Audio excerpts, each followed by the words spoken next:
Oi gente, meu nome é Tainá, esse é o canal do blog Dias Radiantes e que bom que você está aqui. Hoje eu queria compartilhar com vocês a leitura de Hamlet, de Shakespeare. E esse vídeo faz parte do projeto que eu estou fazendo aqui no canal, que é Shakespeare 400 anos, em comemoração aos 400 anos de falecimento de Shakespeare. Eu vou deixar aqui no cartão, não sei se é desse lado ou se é desse, mas eu vou deixar no cartão aqui em cima o vídeo que eu fiz de abertura desse projeto. Lá eu explico direitinho como funciona o projeto e falo também algumas informações sobre Shakespeare. E o primeiro livro que a gente vai ler, a primeira resenha que eu vou fazer é Hamlet. Bom, eu decidi começar com esse livro porque ele é muito especial para mim.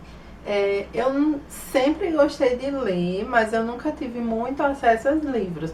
E aí quando eu cheguei na adolescência, nas escolas que eu estudei, eu nunca fui obrigada a ler os clássicos, porque, sei lá, as escolas tinham outra visão e eu acabava lendo realmente livros, aqueles livros que a gente tem que ler na escola, sempre eram livros infantis juvenis. Acabei não tendo na escola que ler nenhum clássico, nem nenhum livro importante assim na história da literatura. E aí uma vez eu fui numa banca de revista e vi um livro pocket do Hamlet. Eu tinha direito a comprar um livro, né? Tinham vários. E eu fui lendo e eu achei interessante a história, a sinopse que vem sempre na parte de trás do livro. Claro que eu já não tenho mais essa edição, era uma edição bem feinha, assim, bem fraquinha. E aí, assim que eu comprei essa coleção aqui da Abril Clássicos, eu me desfiz daquela, né? Vendi no sebo. Sim, gente, eu não sei se vocês estão vendo, olha quem tá aqui comigo, participando. Acho que Baltazar é fã de Shakespeare também. Ele que se cair, ele vai ficar durante o vídeo. Então, como eu disse, eu tinha lido Shakespeare na adolescência, né? Li Hamlet, esse livro aqui. E li muitos contos, muitos sonetos que eu ia na internet e pesquisava e pegava. Mas depois eu não li muito mais coisa dele. E aí, desde um pouco antes de começar o canal, né? Eu decidi que eu ia ler mais literatura. Porque quando eu entrei na faculdade e logo depois que eu saí, eu fiquei lendo muitos livros. Eu sempre tive uma carga de leitura muito alta, mas eu não estava mais lendo literatura. Eu estava lendo muita coisa de psicologia, que é a minha área. E eu decidi que eu deveria reler Hamlet, porque eu li adolescente, vai que eu, sei lá, não entendi direito, não peguei direito a história. E de qualquer forma ia ser interessante eu com a idade que eu tenho hoje, a experiência que eu tenho hoje, a bagagem de leitura que eu tenho hoje, reler essa história. E aí, quando eu estava pensando em fazer essa releitura, eu vi que é a data especial de comemoração dos 400 anos de Shakespeare. E aí eu disse, vai ser então o primeiro livro do projeto. Então tá, para você que nunca leu, que não conhece a história, eu vou contar um pouquinho, né, do que se trata esse livro. Essa é a minha edição, se você não reparou, tem 3 histórias, né? Não tem só o Hamlet. O Hamlet é um jovem príncipe dinamarquês e quando a história começa, faz 2 meses que o pai dele faleceu. Hamlet é uma peça e a primeira cena da peça começa com o aparecimento do fantasma do pai de Hamlet. E o fantasma vem pedir vingança. O fantasma vai e conta então a Hamlet, né? Tem um desenrolar nessa primeira cena. E ainda na primeira cena, ele fica sabendo que o pai dele, que está morto, exige vingança porque ele foi morto pelo tio de Hamlet, que se chama Cláudio. E para enrolar ainda mais, parecendo uma coisa de novela, o tio de Hamlet, Cláudio, assumiu o trono e casou com a mãe de Hamlet, Gertrudes. Então o tio dele, Cláudio, realmente tomou o lugar do pai, não só no trono, mas também casando com a mãe do Hamlet e inclusive assumiu o Hamlet como sucessor dele, né, já que ele não tinha filhos. Então a posição de Hamlet dentro do reino ainda é a mesma. Em meio a isso tudo que está acontecendo, o Hamlet fica muito abatido, muito confuso, meio desesperado, porque ele ainda estava em luto pela morte do pai, que fazia só 2 meses que tinha morrido. Ele estava chateado com a mãe e com o tio por terem casado tão rapidamente. E aí de repente aparece o fantasma do pai dele pedindo vingança, trazendo todas essas informações. E ele fica em dúvida, se questionando o que é que ele realmente tem que fazer, se ele realmente deve executar essa vingança, que significa matar o tio dele. E aí ele começa a se fingir de louco na corte para que ele não seja visto como uma ameaça da parte do tio dele e ele possa ter um tempo para pensar no que ele realmente vai fazer. Paralelo a tudo isso, tem Ofélia, que é a moça por quem Hamlet é apaixonada. Ela é filha de um general e conselheiro do rei, né? Então ela é uma pessoa da corte. Só que, por conselho do irmão, Ofélia decide se afastar de Hamlet, porque o irmão dela acha que ele não é digno de confiança, assim, que ele tá só querendo enrolar ela, pra se aproveitar dela. E aí eu não vou contar mais nada a você, porque aí vem uma série de acontecimentos que vão se desenrolando a partir disso. Isso que eu contei é bem o comecinho, só para você ter um panorama do que está acontecendo, né? De todos os conflitos que o Hamlet vem enfrentando, né? A morte do pai, o casamento da mãe com o tio, essa aparição do fantasma do pai, que depois ele fica se questionando se realmente era o pai dele ou se era um demônio que só queria causar a discórdia, a destruição.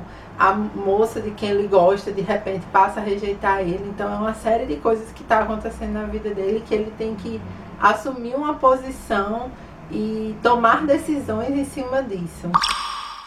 Agora eu queria dar algumas dicas para quem tem medo de ler Shakespeare porque acha que é uma coisa muito complexa ou porque realmente nunca leu uma peça, não está acostumado com esse tipo de leitura e talvez realmente estranhe quando começar a ler. Bom, primeiro você tem que ter em mente que uma peça é um texto que não foi escrito para ser lido, ele foi escrito para ser encenado. Então talvez ajude você ler o texto em voz alta, você lembrar que aquelas frases elas foram feitas para serem ditas com entonação, com postura de voz, que nem as pessoas na peça, né? Inclusive a frase bem famosa do Hamlet, né? Ser ou não ser, eis a questão. Você vai ler, você tem que ter em mente que quando o Shakespeare escreveu, ele estava pensando não em uma pessoa lendo, mas em uma pessoa encenando aquilo. Então, falando assim, ser ou não ser, eis a questão, aquela coisa assim, dramática mesmo, né, de encenação. Então, se tiver difícil para você entender um pouco como é que o texto está fluindo, porque como é uma peça, é basicamente falas, não tem muito descrição, então não fica falando, ele estava pensando isso, ele se sentiu de tal forma. Isso aí vai estar na fala do personagem. Então, às vezes ajuda você ler em voz alta, né? Claro que você não vai fazer isso na rua, mas se você estiver em casa e você puder ler em voz alta, colocando a intenção daquela fala, talvez isso lhe ajude bastante a entender o texto, se tiver difícil para você. Pegando isso que eu disse, que não vão ter descrições assim, fulano se sentia de tal jeito, ele pensava de tal jeito. Entra em outro ponto que eu queria falar, que é que o Shakespeare não te subestima. Ele não vai pensar que você é burro ou você é incapaz. E, gente, vamos lembrar que quando ele escreveu isso aqui era para ser uma peça popular, para ser encenada para o grande público. Ele queria que muitas pessoas fossem assistir, porque disso dependia dele ganhar dinheiro. Então ele não fez uma coisa erudita, super complexa e difícil que ninguém entender. Ele fez para todo mundo, só que ao mesmo tempo, por ele ser um gênio, ele não pensa que você é burro, ele não te subestima, ele sabe que você é capaz de aprender aquilo, né? Então as pessoas iam assistir essa peça e já naquela época as pessoas achavam desafiador, né? Absorver, porque eram falas muito longas e um fluxo intenso de diálogo, né? Então a pessoa falava, outra respondia, falava, outra respondia. Então você tem que estar atento. Daí você também não pode pensar que, não estou entendendo, não é para mim. Não, você tem que lembrar que ele fez isso para as pessoas comuns da Inglaterra do século XVII. Então você também é capaz. Qualquer um que esteja me assistindo, tem mais instrução do que várias pessoas daquela época. Inclusive, tem várias pessoas que não sabiam nem ler nem escrever, né? Então, você consegue. Respira fundo. Se não está entendendo, volta um pouquinho, lê de novo. Ou então, lê tudo e lê uma segunda vez para entender bem.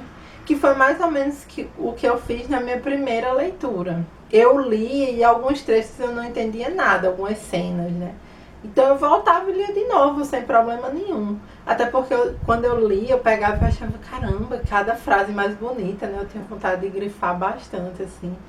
Que eu fiz também nessa segunda vez, nessa segunda leitura. Então fica tranquilo e não esquenta a cabeça se você precisar reler alguma coisa, porque essa peça é para você sim. E agora eu queria falar um pouquinho das minhas impressões nessa leitura. Mas eu queria fazer uma coisa um pouco diferente. Eu vou falar um pouquinho das minhas impressões da minha primeira leitura e depois o que eu achei nessa releitura, né? A segunda vez que eu li. Como eu disse, a primeira vez que eu li, eu era adolescente. Se eu não me engano, eu tinha 15 anos quando eu li. Hoje em dia eu tenho 28, então faz mais de 10 anos a primeira vez que eu li Hamlet. Primeiro foi a rejeição, porque que a Ofélia rejeita o Hamlet, né? Porque vê o irmão dela e diz que ele não é de confiança, que o amor dele não é verdadeiro e que ela não deve confiar nele, sendo que você vai notando que é. Então isso foi uma coisa que me marcou, assim, como que uma injustiça que o Hamlet sofre, né? Que a pessoa vai e diz que ele não é de confiança, sendo que ele é. Isso acontece, né? E isso é uma coisa muito comum na adolescência, né? Se você tem aquele amigo, aquela amiga, aí vai falar uma coisa de você, poxa, como é que fulano falou isso de mim? Ai, que injusto, não sei o quê. E foi muito legal eu ver esse tipo de sentimento aqui na peça, né? Pensar que pessoas do século XVII e XVI passavam também, e no século XXV vão passar também por aquelas experiências que eu estava vivendo ali, né? E isso é que é o mais legal nas obras de literatura clássica, né? Você vai encontrar experiências tão humanas que elas vão ultrapassar a barreira do tempo e vão fazer sentido para todas as pessoas. Então, isso aí já me cativou na peça e fez eu querer ler e entender tudo, né? Que fez eu reler até entender naquela época. Outra coisa foi o dilema do Hamlet de se ele seguisse o que o pai dele estava pedindo, né, a vingança e honrar o nome dele e tal, ele ia se voltar contra a mãe, contra o atual marido da mãe. Ou se ele decidisse ficar de boas lá com a mãe dele, com o padrasto, ele ia estar voltando as costas pro pai, né? Esse dilema, essa divisão. E também me marcou muito, porque meus pais são separados e tal. Então, foi uma coisa assim que me chamou muita atenção também na época, né? Esse dilema que o Hamlet estava vivendo. E por fim, naquela primeira leitura, né, que eu fiz quando era adolescente, me marcou a questão da responsabilidade. Que existem coisas às quais você é o responsável e que não adianta você fugir, né? Que só você pode fazer aquilo e mais ninguém. É isso que é ter uma responsabilidade, é quando aquilo cabe a você e a mais ninguém, só você pode fazer. Que a dignidade e a honra passa exatamente por isso, por você honrar as suas responsabilidades, você fazer o que cabe a você fazer. Já nessa segunda leitura, claro que essas coisas que me chamaram a atenção na primeira também me chamaram a atenção agora, mas elas não tiveram, algumas não tiveram papel de destaque que tiveram da outra vez, e outros pontos me chamaram a atenção. Então, o primeiro foi a questão da loucura, né? O Hamlet, ele se finge de louco, né? Que tá meio louco porque o pai dele morreu. E aí a gente pode dizer, ai, que exagero dizer que a pessoa tá louca porque perdeu o pai. Mas, gente, isso é um termo genérico que hoje em dia a gente destrincha em vários termos técnicos. A gente fala de depressão, a gente fala de estresse, a gente fala de ansiedade. E todos esses são transtornos psicológicos que antigamente não se usava tanto os termos técnicos, se usava o termo genérico loucura. Então, pode-se dizer que o Hamlet estava depressivo com a morte do pai, né? Estava estressado com tudo aquilo que ele estava passando. E me chamou a atenção que a reação das pessoas, né, em relação a essa postura dele, e que chegou uma hora que esse fingimento que ele estava fazendo, né, para passar despercebido, não era tão fingimento assim, porque realmente ele estava lidando com muitos conflitos internos e com situações extremamente estressantes e desgastantes mesmo à volta dele. Dessa vez também me chamou a atenção a questão da justiça, né? O que é a justiça realmente, de fato, e a quem cabe fazer e executar a justiça. Me chamou ainda a atenção a questão da responsabilidade, mas agora de uma forma diferente, porque agora eu já sou uma adulta, né? Então minhas escolhas, elas têm intensidade, tem consequências e tem proporções diferentes de quando eu era adolescente. Então essa questão da responsabilidade também para mim foi bem marcante, só que de um jeito novo. E por fim me chamou a atenção a coragem, né, que tem um pouco a ver com a questão da responsabilidade, que é de você ter a coragem de fazer o que é mais honrado, o que você acha certo, o que precisa ser feito, independente do quanto isso lhe custe. Especialmente a coragem de aceitar as consequências das suas escolhas, né? Às vezes a gente quer, as pessoas falam muito em liberdade. Eu quero liberdade, eu quero ser livre, eu quero fazer o que eu quiser. Só que as pessoas esquecem que a liberdade, ela é irmã gêmea das consequências que ela traz, né? Então, você quer ser livre para fazer suas escolhas, ok, mas você tem que entender que cada escolha que você fizer vai ter uma consequência, né? Você não pode querer ser livre e ao mesmo tempo renunciar às consequências. Isso simplesmente não existe, isso não faz parte da realidade.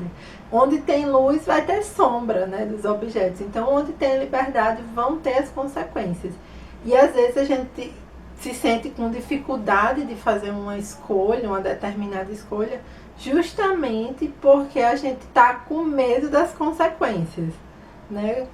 Pegar um exemplo bem besta, assim, quantas pessoas ficam adiando o casamento porque não querem lidar com as consequências que vão ter depois que casarem, né? Então, a coragem de enfrentar as consequências das nossas escolhas que a gente faz livremente.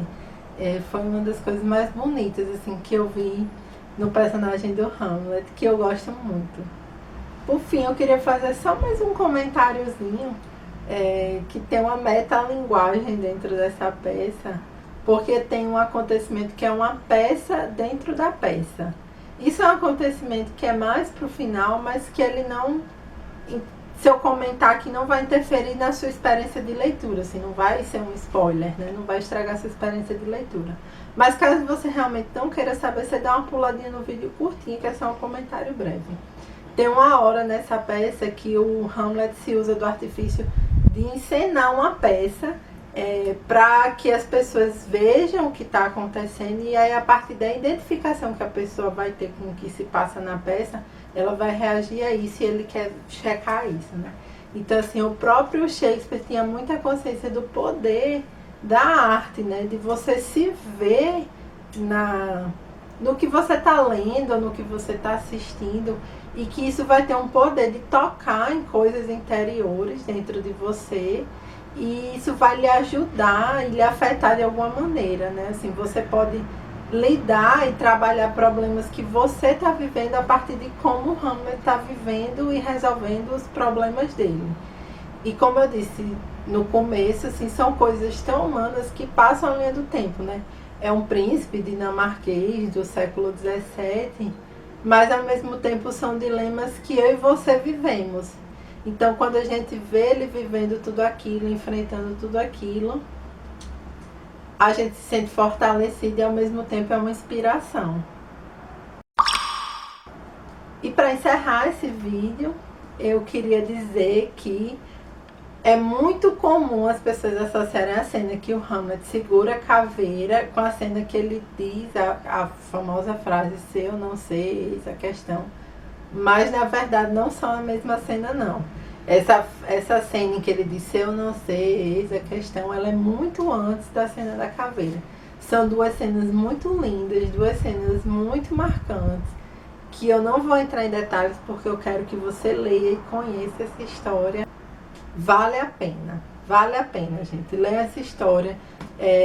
A editora LPM Pocket tem os livrinhos do Shakespeare bem baratinhos, assim, sei lá, você acha de R$12, R$10, que não é o preço de é o preço de um cebozão, não é nem um preço de sanduíche de shopping. Então, vale a pena, gente. Leiam, por favor, não deixem de ler essa história incrível. Sim, gente, só para encerrar, lembra que eu mostrei esse livro aqui nas minhas aquisições literárias? Ele tem algumas informações técnicas, mas eu não vou falar nesse vídeo. Quando eu postar o vídeo, eu também vou fazer um post no blog contando essas informações, tá bom? E agora eu vou anunciar o próximo livro que nós vamos ler. O próximo vídeo resenha vai ser em junho. E como junho é o mês dos namorados, não podia ser diferente, nós vamos ler Romeu e Julieta. Então é isso, gente. Eu espero que vocês tenham gostado. Eu espero mesmo que vocês leiam Hamlet, esse livro incrível. E eu espero também que vocês leiam Romeu e Julieta, para que quando o próximo vídeo sair, a gente possa ficar aqui nos comentários discutindo a impressão de vocês. Um beijo e até a próxima. Tchau!